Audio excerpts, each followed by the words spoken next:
بينما يعمل الشيطان والأشرار في الخفاء، ربنا يعمل أيضا في الخفاء بدون ما تعرف، ويحط خط، يحط خط الأعداء لا يتجاوزون.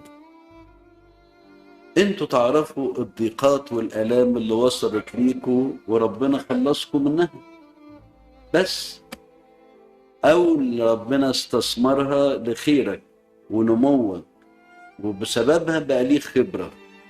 إنما اللي ما تعرفوش إن في أضعافها كان جاي في الطريق وما وصلكش، ربنا بعده من غير ما تعرف. هتعرفها منين دي؟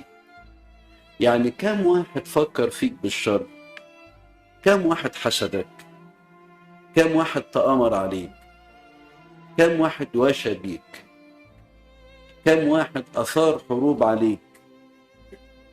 إنما ربنا وضع حدا لكل هذه الشرور، يتأمروا، يوشوا، يخططوا،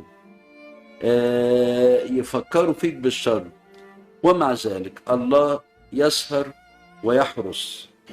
اوعى تفكر ان في اي حاجة بتحصل بدون ترتيب من ربنا او حسب هوى الناس او حسب خطتهم من ناحيتك، ابدا.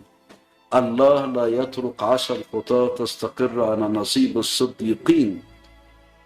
يعني تصوروا ان في شرير بينزل بكل قوته على احدكم، فتيجي الضربة بعيدة، او لو عايز رأي ربنا اللي بيتلقى الضرب.